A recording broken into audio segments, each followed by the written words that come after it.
Salutations, respected viewers. I'm in St Giles's Cathedral in Edinburgh. It was founded in 1124.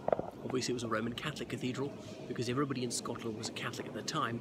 No other forms of Christianity were permitted here back then. Then 1559 came a Protestant revolution. The Reformation came from below, unlike in other countries like Ireland and England where it's imposed from above. John Knox came back from Switzerland. He'd been head of the Anglican Church, and I do mean Anglican, in Geneva, and he liked their severe form of Calvinism that they had in Geneva and said, "I found there the most angelic school of Christ." Anyhow, so he led this Protestant revolution. He stormed this cathedral with his army. He tore down a lot of the imagery and had it burnt as symbols of Romish superstition. So the Church of Scotland was decidedly Protestant. It was puritanical in outlook.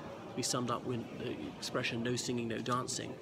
Knox himself wrote a book of discipline, outlawing most forms of fun. So the church believed in being very plain, even bland, and almost nothing to distract from the Word of God. Sola Scriptura, a very strong emphasis on the Holy Bible, and very little else, not even much music.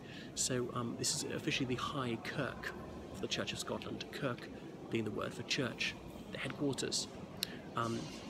Because it was a cathedral until 1559, people commonly call it St Giles's Cathedral, though strictly speaking it is not a cathedral. The Church of Scotland does not have bishops or archbishops as we'd understand it, and indeed there's no cathedra, as in the throne of a bishop in here. But there's an altar. They celebrate the Lord's Supper, that's similar to communion, but they absolutely do not believe in transubstantiation. They abjure it. It's solely symbolic.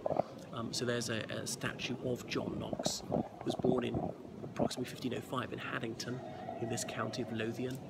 He was a Catholic priest, and about the age of 40 converted to Protestantism. He got in big trouble in France for that. He was a galley slave for evangelizing the Protestantism there.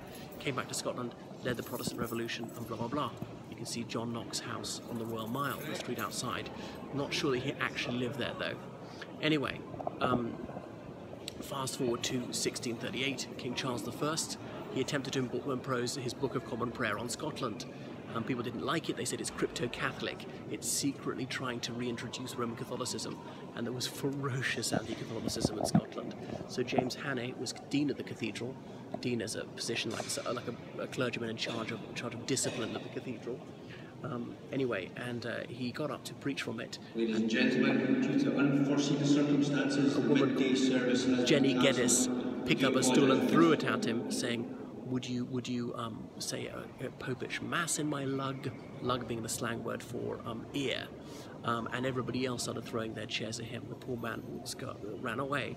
So that began the Prayer Book Rebellion in 1638. People here signed the National Covenant. They were known as Covenanters, an agreement with each other like a contract to resist the Prayer Book, which they felt was stealthily reintroducing Roman Catholicism. Some people in the Church of Scotland obeyed King Charles I, but they were a minority. And that Charles I had to recall Parliament in England to authorise taxation to fight the Covenanters in Scotland. That led to the English Civil War and blah blah blah.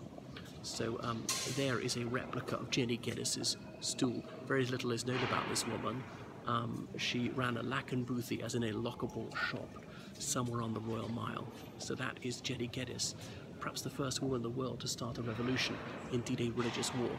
So St Giles's Cathedral is used for various national ceremonies of commemoration, or if there's a tragedy in Scotland, there would be some service held here. What else would I say? So, yeah, the Church of Scotland allows women to be ministers. A minister's a religious leader, as in it's servant in Latin, servant of God, not as in not a government minister. And since 1963, they've allowed women to be ministers on a completely equal basis, so rather ahead of the other Reformed churches. And this church is very unusual for the Church of Scotland in having lots of stained glass windows. It's been quite artistic because, as I explained, the Church of Scotland was rather iconoclastic to begin with, was suspicious of artwork, thought it led to idolatry, and was tearing down and smashing these things. It's not iconographic so much. But anyway, this is one of the most historic ones. So, not quite sure where in the cathedral James Hannay was when he had that thing thrown at him. and Her Majesty the Queen occasionally would worship here, because when she's in Scotland she worships in the Church of Scotland, when she's in England she worships in the Church of England, and they are not carbon copies of each other. As I pointed out, the Church of Scotland is more strongly Protestant and the Church of England is less so. So there are 4 thrones, but I can't remember which one is hers. There's one for the moderator of the General Assembly of the Church of Scotland. 2 women have held that office. So the moderator is elected and he serves for 1 year, or she serves for 1 year and cannot be re-elected.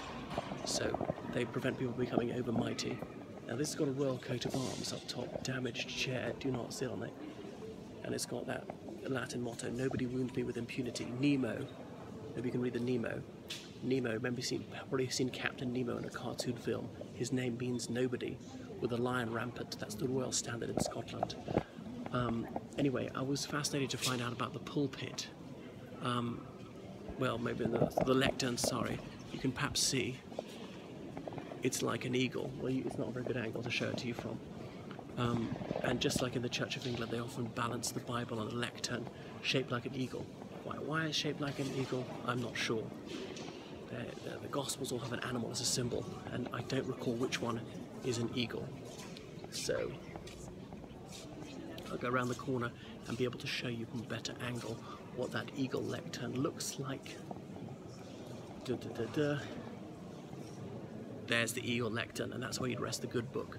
So there are many memorial plaques around the cathedral, the High Kirk, to be more accurate, to various distinguished personages, writers, doctors, generals, and so forth, who had some connection with Caledonia, if not with the Church of Scotland itself.